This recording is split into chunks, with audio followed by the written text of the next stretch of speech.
Hi friends, എല്ലാ കൂട്ടുകാർക്കും ഇന്നത്തെ പുതിയ വീഡിയോയിലേക്ക് സ്വാഗതം. അപ്പോൾ ഇന്ന് എൻ്റെ കയ്യിലുള്ള ഒരു ചെറിയൊരു ലൈൻ ട്രാപ്പാണ്. ലൈൻ ട്രാപ്പ് എന്താണെന്നുള്ളത് നമ്മൾ നേരത്തെ വീഡിയോയിൽ പറഞ്ഞതാണ്. അപ്പോൾ ഞാൻ ഒന്നുകൂടി നിങ്ങൾക്ക് വ്യക്തമായിട്ട് പറഞ്ഞുതരാം.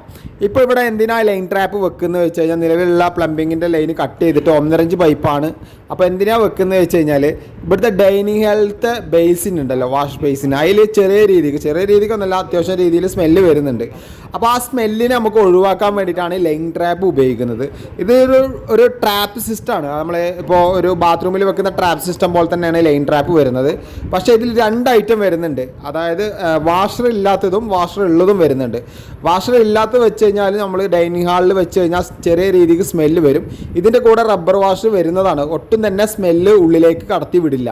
അപ്പോൾ ഇങ്ങനത്തെ ലൈൻ ട്രാപ്പ് വെച്ച് വേണമെങ്കിൽ നിങ്ങൾക്ക് ഉപയോഗിക്കാം. പിന്നെ ഒരു കാര്യം ശ്രദ്ധിക്കേണ്ടത്, ഒരിക്കലും കിച്ചൻ്റെ ഭാഗങ്ങളിലൊന്നും കൊടുക്കരുത്. കാരണം ഡൈനിങ്ങിൽ ബേസിൻ്റെ അവിടെ കുഴപ്പമില്ല.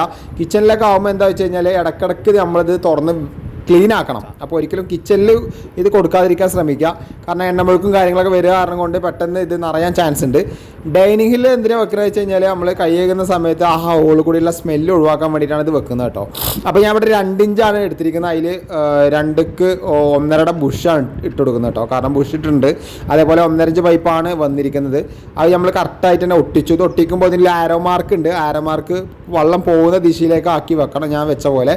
അപ്പോൾ അതിൻ്റെ മുകളിലുള്ള നിലവിലുള്ള പൈപ്പിനെ മുറിച്ച ഭാഗം കൂടി നമ്മളതിൽ മുകളിൽ ഒട്ടിച്ച് വെച്ചിട്ടുണ്ട് കേട്ടോ. അപ്പോൾ ഇതിൻ്റെ പ്രവർത്തനം എങ്ങനെയാണെന്ന് വെച്ച് കഴിഞ്ഞാൽ, നേരത്തെ പറഞ്ഞ പോലെ വെള്ളം വന്ന് നിൽക്കും ഇതിൻ്റെ മേലെ. അപ്പോൾ അവിടുന്ന് വരുന്ന എയർ, അതായത് ബാഡായിട്ടുള്ള സ്മെല്ല് അവിടെ ബ്ലോക്ക് ആവും. പിന്നെ നമ്മൾ ഇവിടെ ഒരു എയർ പൈപ്പ് എന്തിനാണ് ഇട്ടെടുത്തിരിക്കുന്നത് വെച്ച് കഴിഞ്ഞാൽ, ഇതിൽ വെള്ളം കെട്ടി നിൽക്കുമല്ലോ കുറച്ച്. അപ്പോൾ അതിൻ്റെ രീതിയിൽ നിന്ന് കുറച്ചും കൂടി സ്മെല്ല് വരാതിരിക്കാൻ വേണ്ടിയിട്ട് അവിടെ ഒരു എയർ പൈപ്പും കൂടി നമ്മൾ സെറ്റാക്കി കൊടുത്തിട്ടുണ്ട്. അതിൽ ഒരുപാട് സ്മെല്ലൊന്നും വരില്ല. ആ കെട്ടിപ്പോൾ ഒരു ദിവസം ഉപയോഗിച്ച് 2 ദിവസം ഉപയോഗിച്ചില്ല എന്നുണ്ടെങ്കിൽ ചിലപ്പോൾ നമ്മൾ കൈ കഴുകുന്ന സമയത്തുള്ള വറ്റും കാര്യങ്ങളൊക്കെ ചിലപ്പോൾ വന്ന് നിൽക്കും. അപ്പോൾ ചെറിയൊരു സ്മെല്ല് വരാൻ ചാൻസ് ഉണ്ട്. അത് ഉള്ളിലേക്ക് എടുക്കാതിരിക്കാൻ വേണ്ടിയിട്ടാണ് അവിടെ ഒരു എയർ പൈപ്പ് സെറ്റ് ചെയ്ത് വെച്ചിട്ടുണ്ട്. ഇനി ഞാനിട്ട് വെള്ളം തുറന്നിട്ട് കാണിച്ചു തരാം. അപ്പോൾ അവിടുന്ന് ടാപ്പിൽ വെള്ളം തുറന്ന് വിട്ട് കഴിഞ്ഞാൽ ഇതേപോലെ ഒഴുകി വരും. അപ്പോൾ അവിടെ ഒരു ട്രാപ്പ് സിസ്റ്റമായി. കാരണം എന്താ വെച്ച് കഴിഞ്ഞാൽ, അവിടെ വെള്ളം നമ്മളിപ്പോൾ ക്ലോസറ്റിലൊക്കെ പോയി കഴിഞ്ഞാൽ അറിയാൻ പറ്റും, വെള്ളം കെട്ടി നിൽക്കുമല്ലോ. അതേ സിസ്റ്റമാണ് ഇതിലും വർക്ക് ചെയ്യുന്നത് കേട്ടോ. അപ്പോൾ വെള്ളം കെട്ടി നിൽക്കുന്ന സമയത്ത് എന്താ വെച്ച് കഴിഞ്ഞാൽ, ഒരു കാരണവശാലും അവിടുന്ന് സ്മെല്ലോ കാര്യങ്ങളോ അല്ലെങ്കിൽ ഇഴജന്തുക്കളും കാര്യങ്ങളൊന്നും വരില്ല. ഇപ്പോൾ ഇവിടെ എന്താ സംഭവിച്ചിരിക്കുന്നതെന്ന് വെച്ച് കഴിഞ്ഞാൽ, ഈ സൈറ്റിൽ സാധാരണ രീതിയിൽ നമ്മൾ 2 വേസ്റ്റ് കുഴി എടുക്കും. ഒന്ന് കിച്ചണിൽ നിന്ന് പോകുന്ന സെപ്പറേറ്റ് വേസ്റ്റ് കുഴിക്കും, അതേപോലെ കുളിമുറിയിൽ നിന്ന് വാഷിംഗ് മെഷീൻ, അതേപോലെ ഈ കാണുന്ന ബേസിൻ്റെ ഒക്കെ സെപ്പറേറ്റ് വേറെ കുഴിക്കാണ് വരിക. അപ്പോൾ കിച്ചൻ്റെ വേസ്റ്റ് കുഴിയിൽ നിന്ന് വരുമ്പോൾ എന്താ പ്രശ്നം വെച്ച് കഴിഞ്ഞാൽ, കിച്ചണിനും അതേപോലെ ഈ വീട്ടിൽ പറഞ്ഞു കഴിഞ്ഞാൽ എല്ലാം പാടെ ഒരു കുഴിക്കാട്ടിരിക്കുന്നത്. ടോയ്ലറ്റിൻ്റെ വേസ്റ്റ് കുഴി വേറെ ഉണ്ട്.